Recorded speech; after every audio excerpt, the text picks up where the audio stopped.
I'm Stephanie Lemick, and this is Building Trauma Informed Workplaces. Welcome to part two of our season one highlights episodes. This will be highlights from the second half of our first season of the Building Trauma Informed Workplaces podcast. So excited to highlight some of the amazing conversations we had. And again, a thank you to all of our amazing listeners as we wrap up our very first season. So let's jump in and get started with our highlights. In episode 8, we talked about the principle of trauma informed workplaces collaboration. Here are some highlights from that episode. When we think about how structure works against collaboration or how structures play a role in effective collaboration, the thing that most frequently comes up, or the thing I most frequently think about, is power imbalance and how power imbalances are inherent to the traditional organizational design that most organizations follow, that traditional hierarchical structure. And those power dynamics get out of whack or out of balance in those designs and can really hinder effective collaboration. People who have had a history of trauma, likely they experience some imbalance of power in that moment, in that traumatic experience. So, addressing these power dynamics at work are really important when we think about avoiding any triggering behavior of past traumas. And we also want to make sure that we're not creating new trauma with those power imbalances, even when they're unintentional. One of the things we want to talk about as we look at power imbalances is power dynamics and positional power. And if anyone has ever heard me talk about positional power before, you know this is a hot button of mine. For folks to understand positional power and to attempt to understand your own positional power, which is a significant challenge that many of us face when we think about our role in the workplace. And, I have a longstanding belief that at the root of a lot of issues where someone is harmed, or harmed unintentionally, rather, is a deep misunderstanding of positional power. And positional power absolutely comes into play as it relates to an organizational structure. And it's a little easier to understand when we talk about an organizational structure because it's a little bit more visually evident because it's, a typical org chart kind of helps guide or understand positional power. But as we exist in the world, there's also positional power that impacts us. And we can really understand positional power a little bit better beyond the workplace. And I would say, even in the workplace as well, as we think about the different aspects of privilege. A lot of times, managers moving from that peer to manager role aren't given enough support, training, resources to really feel and understand and gain some more awareness around that shift as well. So it's a little bit like you have these blinders on. You think, oh, I've worked with Sally for years. We have a great relationship. And then all of a sudden, that relationship changes. And neither you or Sally have really done anything. It's about that shift in power dynamic.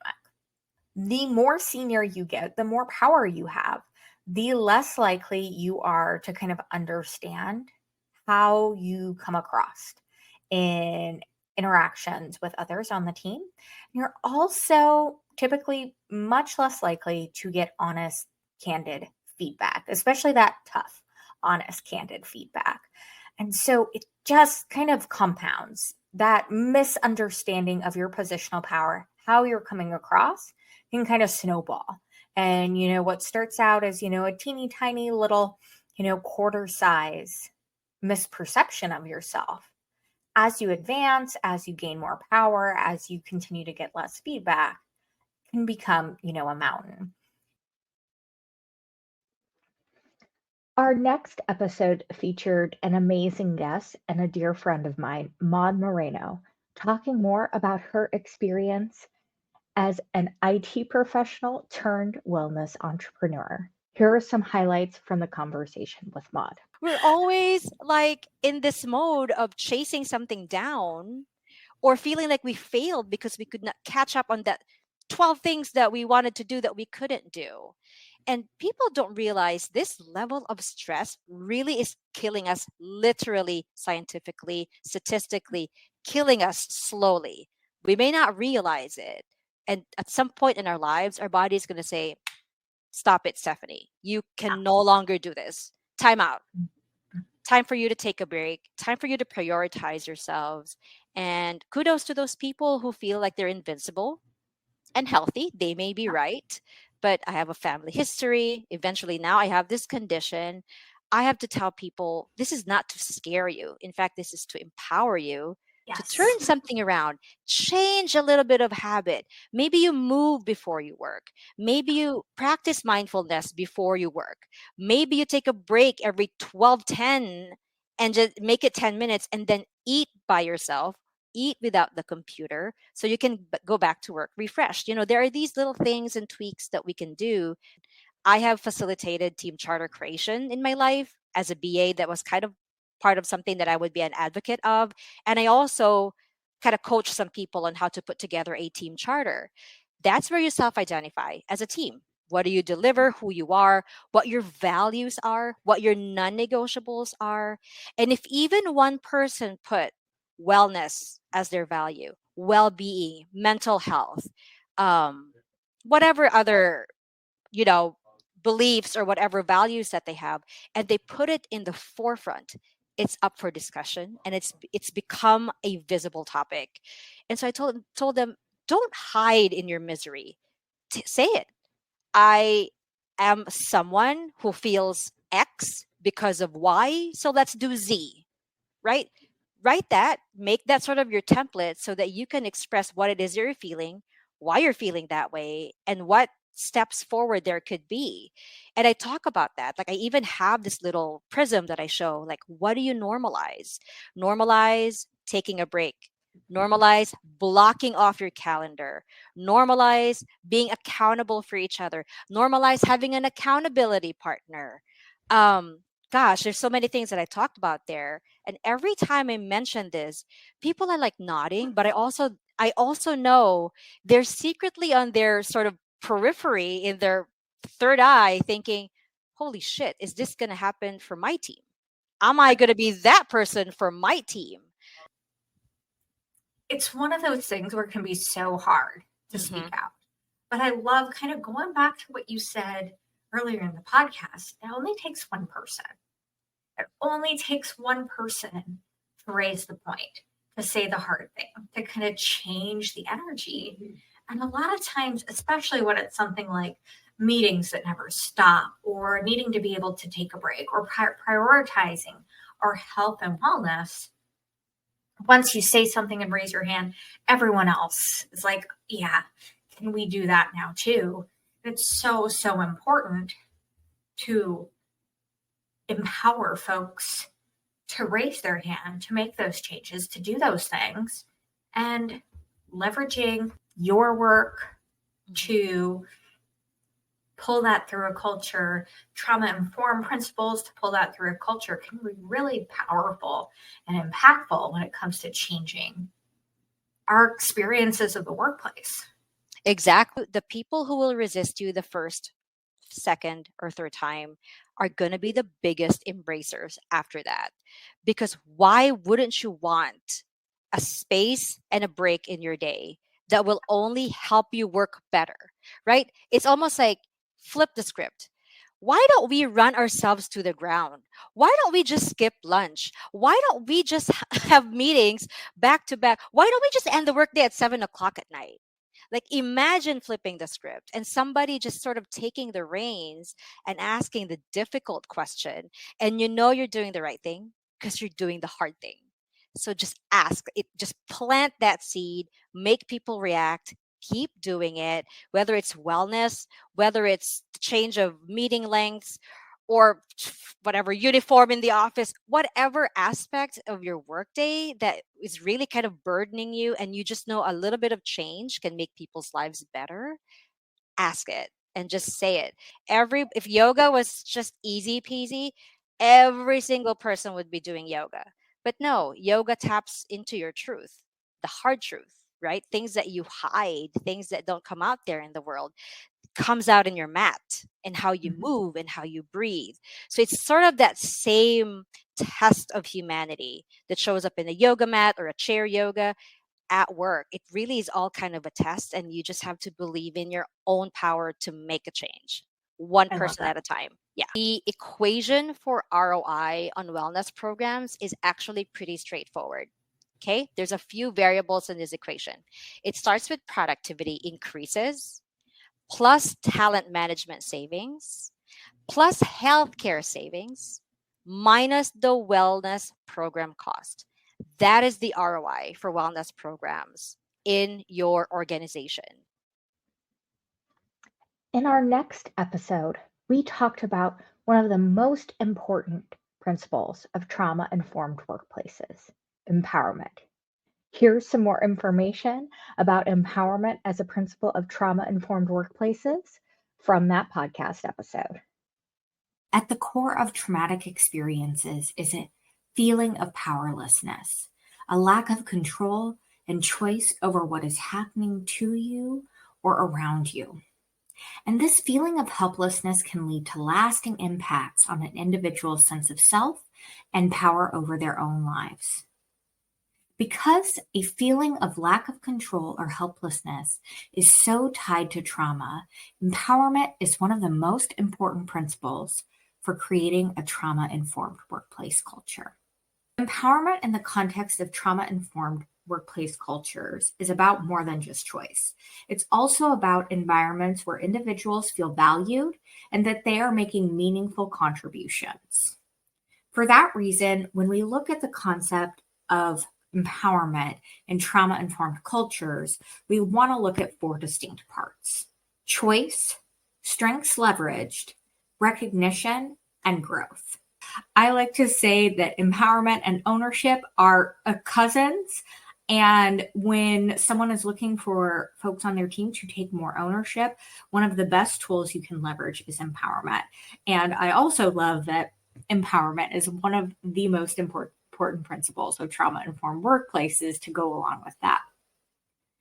So when we look at choice as a principle of empowerment or an aspect of empowerment, which is our principle overall here, we want to think about how we can find ways to create choice for our team members or create choice on our teams.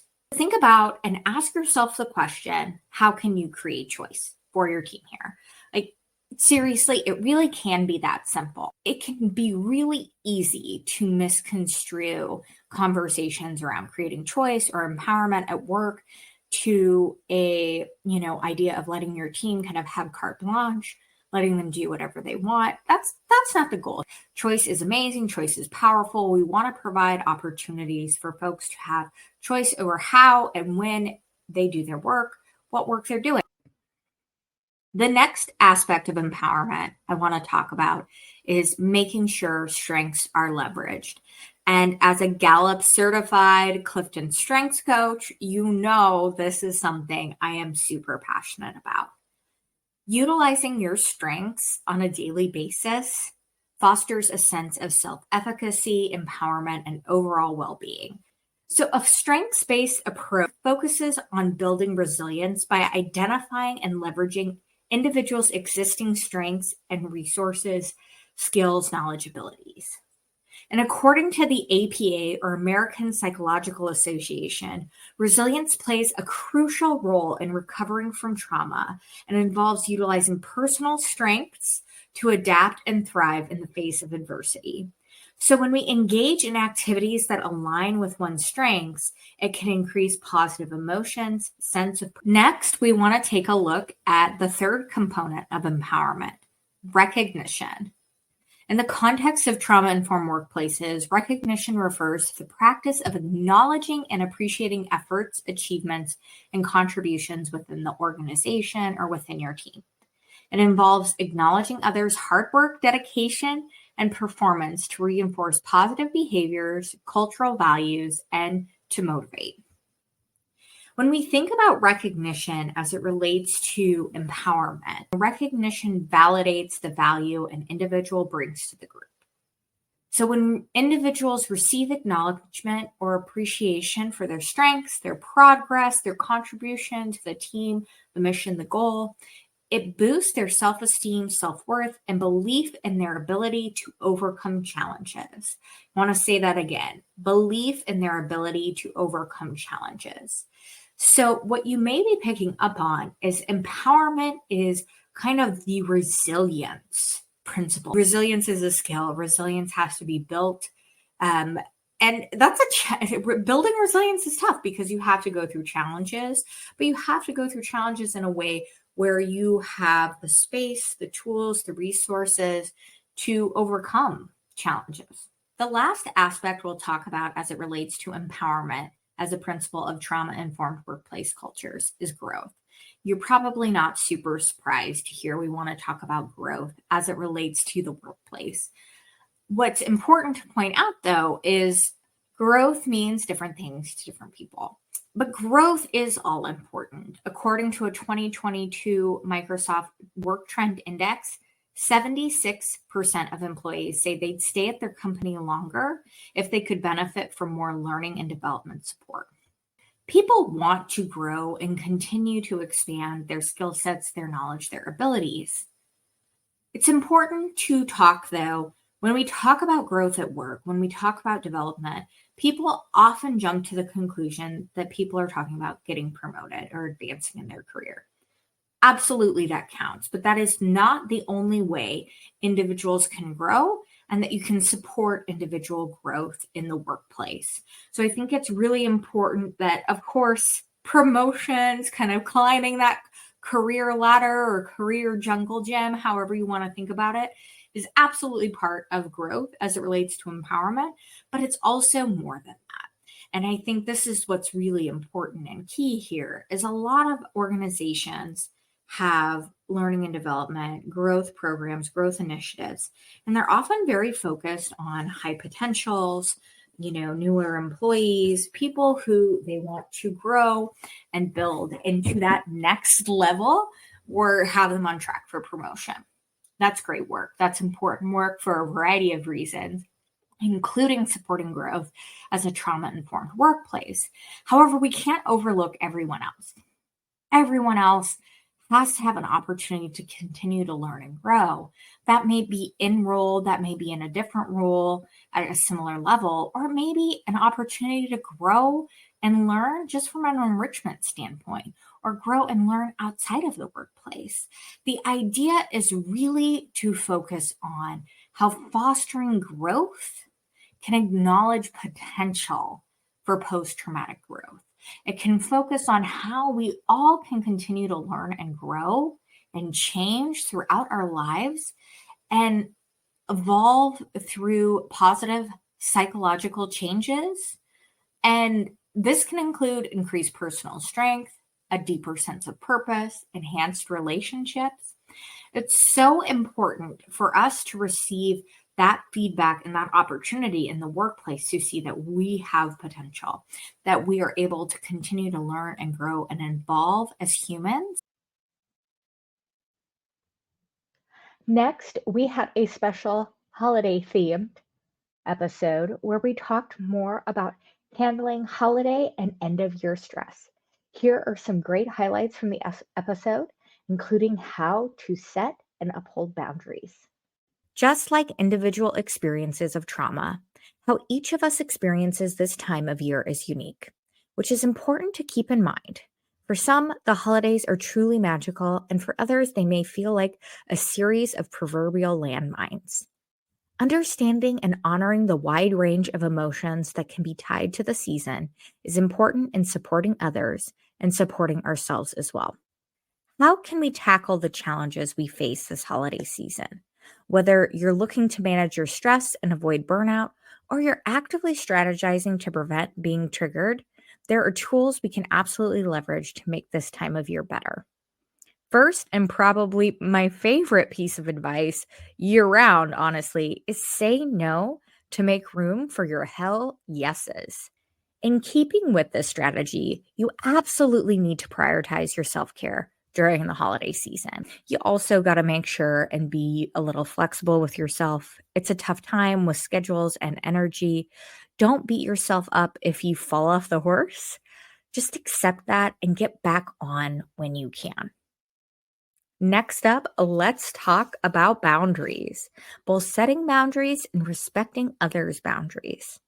Boundaries are going to be a great tool to leverage that will help you manage your time, energy, and emotions in both work and your personal life. Personal boundaries are limits or lines that are set to make relationships successful, free from manipulation and exploitation, and to protect our mental health. Boundaries define what is acceptable and unacceptable to us and what others can do to us or get from us. How can you create boundaries, especially as it relates to the holiday season?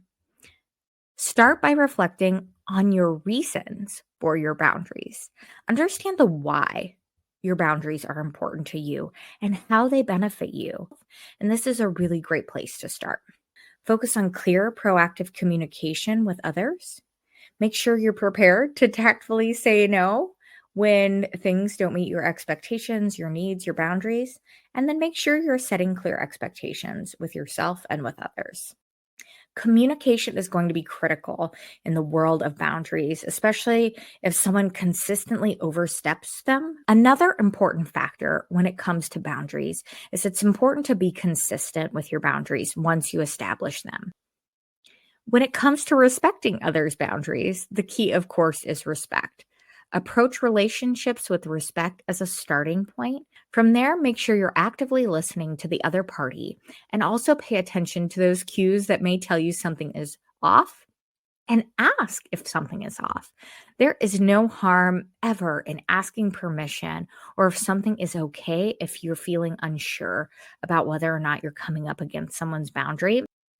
Also, when it comes to others' boundaries, it's important to accept feedback and adjust if necessary. Boundary setting can be a really helpful tool in almost every aspect of our life. Our next episode featured another amazing guest. We're joined in this episode by Samreen McGregor, the author of Leader Awakened. Here are some highlights from the conversation. I've got a particular passion in helping people, leaders, but people generally, to understand the gift that adversity presents for us for learning about ourselves and about how to best navigate quite a challenging backdrop that I think we find ourselves in. And, moments in history where backdrops haven't been challenging, but it certainly does feel fairly unprecedented. Certainly the access we have to information and connection with one another. And it's a bit paradoxical. We are more connected than ever, yet I think as humans, we are more disconnected than ever. So yes, trauma-informed workplaces are something really important to me. My experience would suggest that leaders do have a disproportionate impact on people, on culture, on organizational behavior, on society. And therefore, given I'm getting older and I've got kids and I've got a life that I need to sort of balance things across, I want to find the needle in the haystack, and I want to really help change some of these important conditions. My son had an unexpected illness. He was diagnosed with a brain tumor when he was 9 years old, and I, back in my own professional context, was in a great place. I was building my business. I was really excited about the prospects, and then this happened. And so there was a bit of a crossroads of what's the trajectory that I thought I was on, and how am I going to, well, I guess in that early time, I didn't even ask myself the how. You just, I jumped into tigress mode and protected my child, both my children actually, and our family. And then a period of a couple of years went by. Thankfully, my son was, he's survived. He's been very healthy since, generally speaking. And yes, we sort of got back on track, if that makes sense. And it's a very strange and simplistic way of putting it. But and then not long after that, the pandemic hit. But coming back to your question, it was in the middle of all that mess of me trying to piece myself back together again, mainly professionally and also sort of socially, and just the sort of post-traumatic period. My consciousness was ripe with inspiration and a need. And one need, actually a few needs. One need was catharsis. It was a bit of, I have lost a lot. I hadn't quite realized how much. I've also gained a lot, and I've learned a lot, and I've grown a lot. And a part of this process is for me. Actually, I need to write it down and see if I can make sense of it and learn from it even more. And then I'd actually think quite a few people would find this quite an interesting journey to learn from.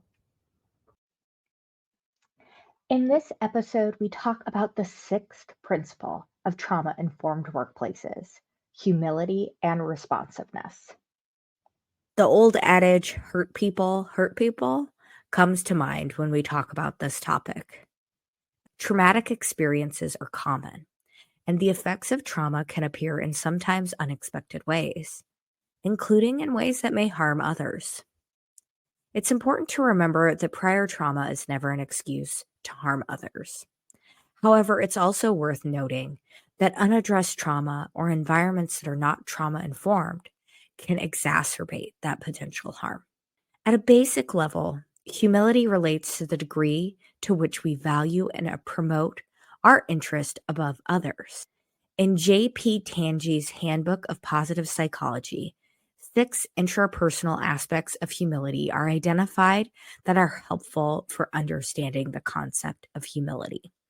They are a willingness to see ourselves truthfully, an accurate perception of our place in the world, an ability to acknowledge our mistakes and limitations, openness, low self-focus, and an appreciation of the value of all things.